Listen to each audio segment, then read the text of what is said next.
Le ministre de l'Intérieur a officialisé ce week-end le lancement du FORIF, le Forum de l'Islam de France, une nouvelle instance de dialogue entre représentants de l'islam et pouvoir public sans ingérence étrangère. Notre conviction profonde est que l'islam de France ne doit concerner que la France et les musulmans français. Permettre le contraire et continuer à accepter les influences étrangères, c'est accréditer l'idée que l'islam est une religion d'étrangers, fait pour des étrangers, financée par l'étranger. Le FORIF enterre de fait le CFCM. Le Conseil français du culte musulman avait été créé en 2003 sous l'impulsion de Nicolas Sarkozy, alors ministre de l'Intérieur. L'extrémisme se nourrit d'un islam des caves et des garages. L'islam et la République ont tout à gagner à la transparence. Mais des luttes intestines entre différentes tendances noyautées par de grands pays musulmans ont provoqué l'implosion du CFCM. En se choisissant un nouvel interlocuteur, l'exécutif entend intensifier son action contre le séparatisme. Il n'y aura jamais de place en France pour ceux qui, souvent au nom d'un Dieu, parfois avec l'aide de puissances étrangères, entendent imposer la loi d'un groupe, la République, parce qu'elle est indivisible, n'admet aucune aventure séparatiste. L'État a confié au préfet le soin d'identifier les acteurs de terrain pour intégrer le FORIF. Des voix s'élèvent pour dénoncer l'absence d'élection de ses membres. La représentativité de cette nouvelle instance fait débat. Alors le Forum de l'Islam de France sera-t-il un meilleur interlocuteur pour les pouvoirs publics? Est-ce la fin de l'islam consulaire et des imams financés par l'étranger? Comment organiser l'islam de France sans heurter la loi de 1905 sur la laïcité? 3 intervenants pour en parler. Hakim El Karoui, bonsoir. Vous êtes chercheur à l'Institut Montaigne, président de l'Association musulmane pour l'islam de France et vous êtes l'auteur de L'islam, une religion française, paru chez Gallimard. Selon vous, le Forum de l'islam de France, FORIF donc, permettra de poser des bases saines et claires. À terme, on peut espérer que l'État ne sera plus nécessaire pour intervenir dans l'organisation de l'islam. À côté de vous, Jean-Pierre Sakoun, bonsoir, président de l'association Unité laïque. Vous avez coécrit Le bêtisier du laïco-sceptique aux éditions Minerve et c'est illustré par Xavier Gorce. Selon vous, Jean-Pierre Sakoun, l'organisation de l'islam de France regarde les musulmans et eux seuls. La République, elle, est là pour veiller au respect de la loi de 1905 et rien d'autre. Et à côté de vous, Amel Boubaker, bonsoir, vous êtes sociologue, spécialiste de l'islam de France et vous considérez que la grande majorité des musulmans français a à cœur, cette majorité a à cœur, de se débarrasser des influences étrangères. Paradoxalement, c'est l'État français qui maintient une sorte de relation avec les États d'origine. Vous développerez et on développera ça au cours du débat, que l'on démarre avec un chiffre. Le chiffre du jour, notre chiffre du jour qui dit ce que durent nos solutions miracles, 19 comme les 19 années d'existence du Conseil français du culte musulman, inventé par le ministre de l'Intérieur Nicolas Sarkozy sous la présidence de Jacques Chirac. C'est terminé. Amel Boubaker, qu'est-ce qui s'est passé pour que l'État se débarrasse de son CFCM ? Alors effectivement, à chaque fois qu'il y a eu une tentative de nouvelle organisation du culte musulman, on a parlé de nouvelle ère. En réalité, il n'y a pas tant de rupture que ça. C'est-à-dire que comme au début des années 90, parce qu'il faut savoir quand même que ces tentatives de structuration et de trouver des interlocuteurs musulmans remontent aussi aux années 90, donc presque 30 ans, et bien finalement, on a monopolisé... C'était Pierre Joxe, ça a été Chevènement. Exactement. Et on a à chaque fois émis l'idée qu'il fallait avoir des représentants, que les musulmans avaient besoin de représentants pour structurer leur culte. Et cette idée de représentation, si vous voulez, elle cache aussi bien quand même une tradition historique où on considère que l'islam est finalement une religion nouvelle, mal organisée, avec des sujets de croyants qui seraient un peu rétifs à être sous la coupelle ou sous la tutelle de leurs imams. Et par conséquent, il faut mettre de l'ordre dans tout ça.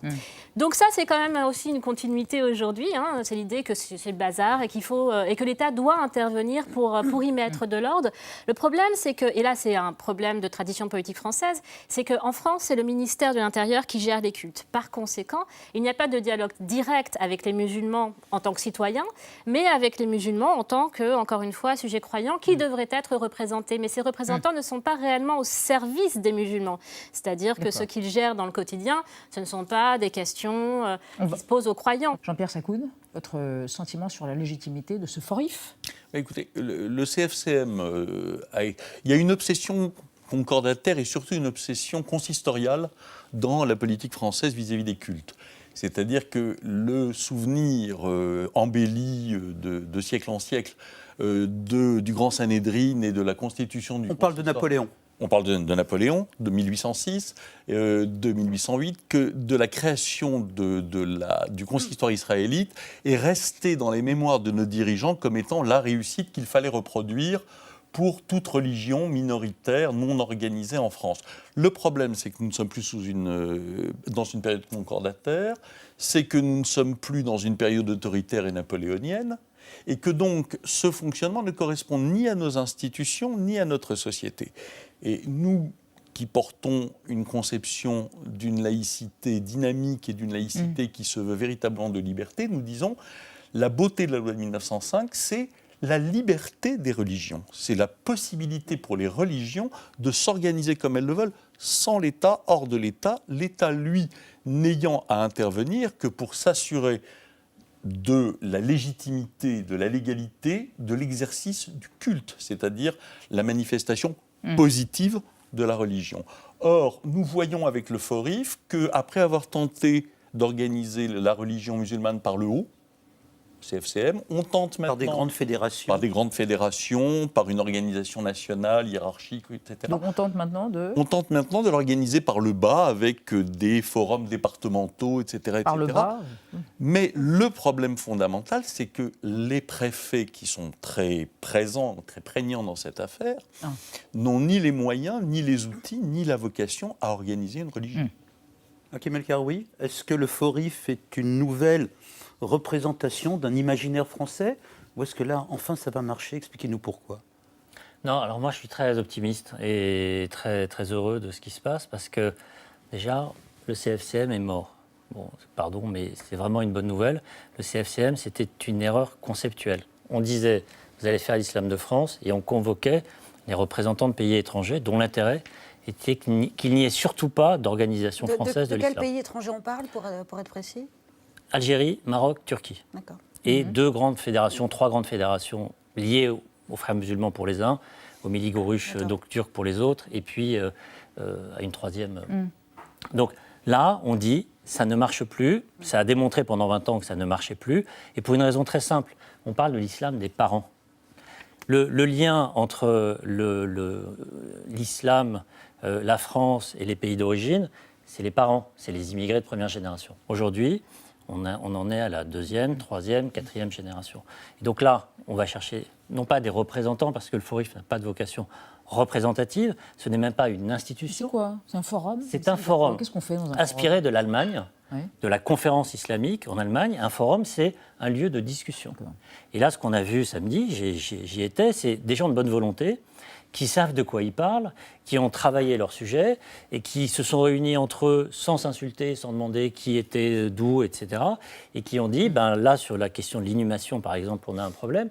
Sur la question des comptes bancaires... C'est-à-dire les carrés musulmans, la place accordée aux carrés musulmans dans les cimetières français. Sur la question des comptes bancaires, aujourd'hui, les banques ferment les comptes bancaires des mosquées. Pourquoi? Pas parce qu'elles sont islamophobes, mais parce qu'il y a du cash qui circule, il y a de l'argent étranger, et les départements compliance des banques... donc. Ferme les banques, ferme les comptes.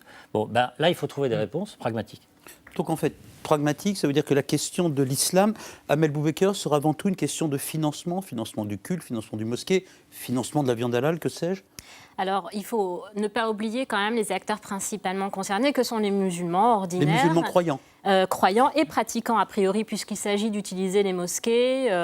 Mais vous savez, le degré de croyance est différent. Il ne correspond pas forcément à l'utilisation des services, au fait d'acheter systématiquement de la viande halal, etc. Bon, je ferme la parenthèse, mais en tout cas, moi, je crois qu'il ne faut pas séparer, en tout cas, je ne peux pas le faire lorsque j'analyse cette nouvelle initiative, le fait qu'à chaque fois, la structuration de l'islam, en fait, s'agrège à un projet politique particulier. Là, ce qui se passe, en l'occurrence, sous l'ère l'ère Darmanin-Macron, c'est quand même la menace d'une montée de l'extrême droite et la question du séparatisme. Et c'est avec ce forum aussi un moyen de répondre à ces inquiétudes, c'est-à-dire l'idée que finalement, il y a de plus en plus, d'après cette lecture, de musulmans français qui se coupent de la République. Et puis, il faut montrer qu'on fait des choses aussi sur cette question qu'on gère. Le problème, à mon avis, c'est de considérer que le problème vient d'ailleurs et de mettre l'accent justement sur les influences étrangères que les musulmans dans leur majorité, et même d'influences idéologiques que les musulmans dans leur majorité récusent. Et puis là aussi, de manière pragmatique, les lieux de culte sont principalement financés par les croyants en premier lieu. Pardon, mais il n'y a pas des financements qui viennent d'ailleurs Alors, si, bien entendu. Non, si, bien entendu. C'est epsilonesque, vous allez dire? Non, mais en fait, ce que je voulais dire, c'est-à-dire que oui, ce forum peut être utile sur tout ce qui concerne les services proposés aux musulmans, l'aumônerie, le marché halal, etc. Mais si l'on considère que c'est une arme idéologique pour pouvoir ramener un certain nombre de musulmans égarés vers la République, à mon avis, là, il faut songer à d'autres solutions. Nous sommes entièrement d'accord. Nous sommes entièrement d'accord sur ce dernier point. Parce qu'effectivement, l'État, la République ne peut pas utiliser le levier de la religion pour ramener vers la République une population française, à 90%, et là depuis des générations. L'État est dans son rôle, la République est dans son rôle, quand elle va, comme elle l'a fait récemment, et comme l'ont indiqué quelques journaux récemment, au Qatar, dire voilà les 10 associations que nous voulons que vous arrêtiez de financer, en obtenant du Qatar qu'elles arrêtent effectivement de financer. Là, l'État est dans son rôle. L'État est dans son rôle en disant aux musulmans croyants, pratiquants, organisez-vous. L'État n'est plus dans son rôle quand il met le doigt dans l'organisation en question. Et pour revenir à ce que vous disiez, je relève un mot, c'est sur le halal. Attention à faire d'une tradition construite à ne pas faire d'une tradition construite extrêmement récemment un élément essentiel ou important du financement, en proposant de ce fait une forme d'orthopraxie qui pousse au halal l'ensemble d'une population. Là, il y a un vrai problème. Alors, évoquons justement des pistes pour financer les mosquées, la formation des imams, des redevances. Oui. Et peut-être sur le pèlerinage à la Par Mecque, exemple. effectivement, puisque chaque année, on considère que 20 000, 25 000 fidèles entreprennent le pèlerinage à la Mecque, donc le Hajj depuis la France. C'est un des 5 piliers de l'islam. C'est aussi un marché juteux pour différents intermédiaires. Et ils sont nombreux, ces intermédiaires. C'est justement là le problème. En France, on considère que le coût du pèlerinage varie entre 5 000 et 7 000 euros par personne. Ça aurait doublé depuis 10 ans. Et c'est largement supérieur aux prix qui sont pratiqués en Allemagne ou en Angleterre. Ces prix-là, ils incluent généralement les billets d'avion, l'hébergement sur place, ou encore l'obtention du visa délivré par l'Arabie Saoudite. Ces packs ne sont pas que chers, ils sont aussi très opaques. Il y a beaucoup d'échanges d'argent liquide, ils sont surtout pas très fiables. On se souvient notamment en 2019, des milliers de pèlerins français étaient restés cloués au sol littéralement, puisque leur voyage avait été annulé à la dernière minute. En théorie, ça a changé il n'y a pas très longtemps, depuis 2006. Pour se rendre à la Mecque, il faut passer par une agence de voyage certifiée par le ministère du Hajj en Arabie Saoudite. Le problème, c'est que ces agences, elles sous-traitent à de nombreuses autres agences qui ne sont pas agréées, à des mosquées ou encore à des rabatteurs. Et c'est pour ça, Hakim El-Karoui, que vous plaidez depuis quelques années déjà pour que ce soit régulé, ce secteur-là. Emmanuel Macron vous a visiblement entendu, puisqu'il s'est félicité il n'y a pas très longtemps, je le cite, d'avoir conduit un très gros travail avec l'Arabie Saoudite pour réglementer le pèlerinage, et que cette structuration apportera des financements nécessaires. De quoi on parle là exactement, d'une redevance sur le pèlerinage? Qui est-ce qui prélève? Comment? Et comment est-ce qu'on discute et de quoi avec l'Arabie Saoudite? Ça fait beaucoup de questions. Mais... Non, c'est assez simple. C'est une redevance de service. C'est un régulateur. Il y a un régulateur des télécoms. Qu'est-ce qu'il fait? Il dit il y a des choses qui sont autorisées, d'autres qui ne le sont pas, et il fait la transparence. Là, l'idée est très simple. C'est un organisme totalement privé, n'a pas de rapport avec l'État, qui dit il y a un cahier des charges pour les agences de voyage qui doivent respecter un certain nombre de critères. On a un retour aussi des pèlerins quand ils reviennent sur la qualité de service, puisque parfois elle est défaillante, pas seulement à cause des agences, mais aussi parce qu'il se passe en Arabie sur place, parfois des pratiques qui sont pas normales. Et l'idée, c'est on crée une redevance parce qu'on rend un service d'accréditation, un peu comme Bureau Veritas, la norme ISO, quoi, vous voyez, qui travaille avec les entreprises payent pour avoir la certification. Ben là, c'est pareil.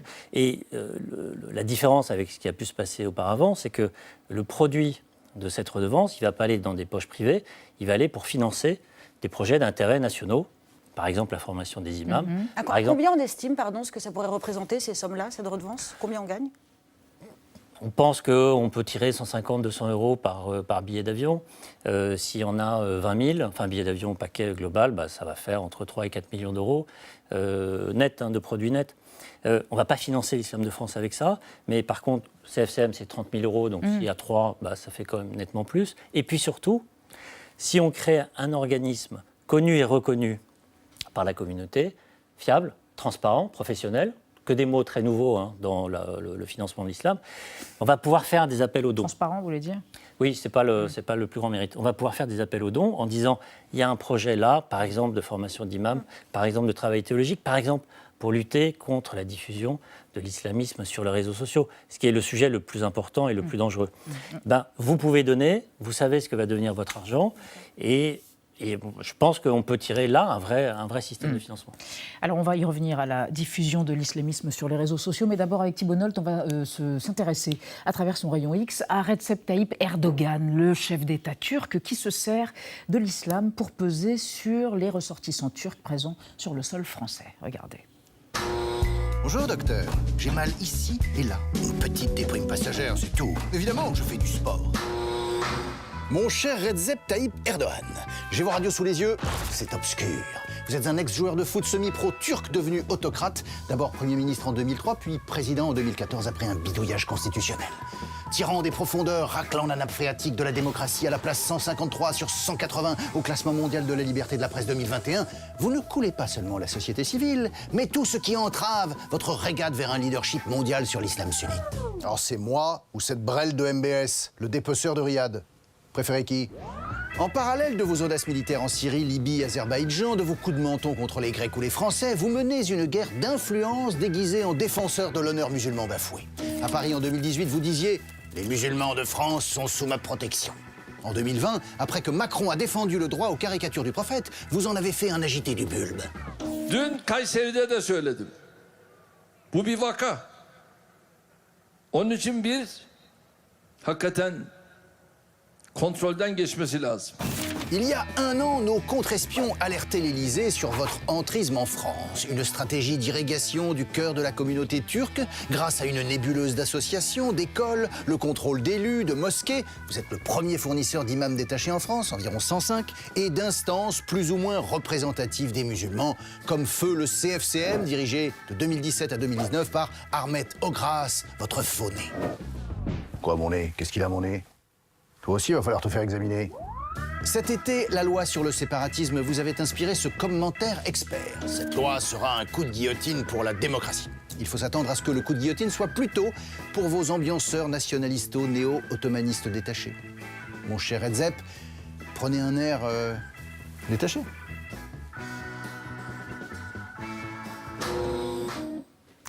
Merci Thibault Nolte. Claude. Amel Boubaker, on vient de parler de l'influence de la Turquie. Nous vivons dans un contexte très compliqué. Une journaliste vient d'être menacée de mort. Notre consoeur Ophélie Meunier sur M6 après un reportage sur l'islam radical à Roubaix. Dans le même temps, un candidat à la présidentielle se promène en expliquant que la délinquance de proximité est une autre forme de djihad. Comment construire un islam de France apaisé quand tout brûle intellectuellement et parfois physiquement autour de nous ? À la télévision, en grande partie, parce qu'en réalité, et même dans le cénacle politique, on est passé, si vous voulez, de la focalisation sur un ennemi interne à la recherche d'un allié interne. Et donc, il y a une espèce de clivage comme ça du débat public, très très simpliste, où il s'agit de voir que dans le groupe des musulmans qui est pour ou contre nous, en tout cas avec ou contre nous. Je pense que c'est une simplification des termes qui ne résout pas les problèmes réels de radicalisation ou d'enfermement ou de rejet, effectivement, d'un débat libre sur la place de l'islam. Mais encore une fois, je pense que ce sont des phénomènes, je vais dire une grosse banalité, mais très minoritaires. Je crois qu'il faut aussi se poser la question sur la manière dont on produit des discours publics, académiques sur l'islam de France. Et effectivement, là encore une fois, si c'est clivé toujours par la question du séparatisme, de la radicalisation, alors qu'il existe une myriade d'autres sujets dont on devrait parler, eh bien, effectivement, ça contribue à grossir le trait. Jean-Pierre Sakoun, est-ce qu'on peut parler d'organisation de l'islam de France sans parler de séparatisme, sans parler de terrorisme, sans parler du professeur Paty ? Oui, bien sûr. On peut parler d'une religion qui a ses structures ou son absence de structure et qui doit vivre, doit s'organiser. Et encore, pourquoi devrait-elle s'organiser? Qui doit respecter la loi. Voilà. Et c'est tout ce qu'on lui demande, nous, en tant que républicains. Donc, respecter la loi sur les cultes, respecter les lois en général, et puis... Respecter aussi, la liberté d'informer, respecter la liberté la liberté de conscience, la liberté d'expression, ouais. la liberté d'informer. L'ensemble des libertés qui constituent notre univers. Et vous considérez que cette religion respecte ce cadre républicain, globalement, aujourd'hui? Je ne sais pas. Je ne peux pas vous répondre. Je sais vous parler effectivement de ceux qu'on voit le plus, c'est-à-dire les extrémistes.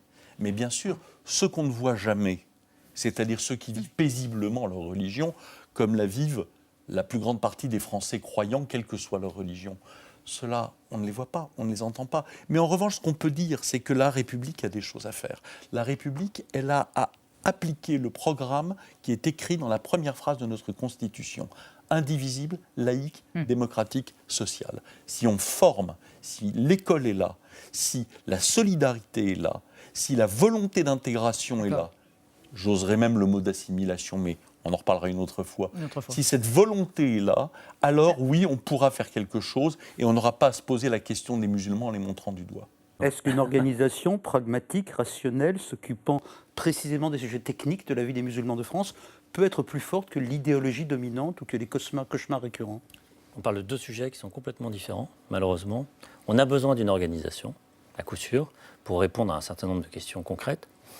Le sujet de la diffusion idéologique sur une base identitaire d'une néo-religion, qui n'est pas celle de la religion des parents, mais qui est celle des enfants, qui invente quelque chose, en fait, n'a rien à voir avec cette question d'organisation. Donc, le jour où on aura une super organisation, on n'aura pas résolu le problème de la radicalisation. Le problème les de la imams radicalisation, TikTok, par exemple. Les imams TikTok, mais ils sont beaucoup plus importants que les imams détachés ou les imams qu'on a envie de former, parce que comment les jeunes Français musulmans, c'est qui? Ce sont des jeunes Français. Ils sont influencés par qui? Par des influenceurs. Et qu'est-ce qu'ils font, ces influenceurs? Ils font du développement personnel. Ils leur disent, voilà ce qu'il faut faire dans tous les cas de figure de la vie, de la naissance à la mort, du matin au soir. C'est là que ça se joue. Bon. Et pourquoi? Parce que c'est une bataille d'idées. C'est pas une bataille d'organisation, c'est une bataille d'idées. Donc il faut être là. Et peut-être que l'organisation... Quand vous dites il faut être là, c'est l'euphorie sur les réseaux sociaux. C'est là que ça se passe. C'est de ça dont on ne parle jamais quand on parle d'organisation. Quand on parle de financement, le financement c'est très bien, mais c'est un outil. Un outil pourquoi? Pour mener cette bataille-là, qui est une bataille culturelle, idéologique, religieuse, qui est une bataille à l'intérieur de l'islam. Et pour ça, il faut des musulmans. Les préfets, il faut les ramener dans le débat public, mais il faut les des musulmans. Merci à tous les trois d'avoir participé à ce débat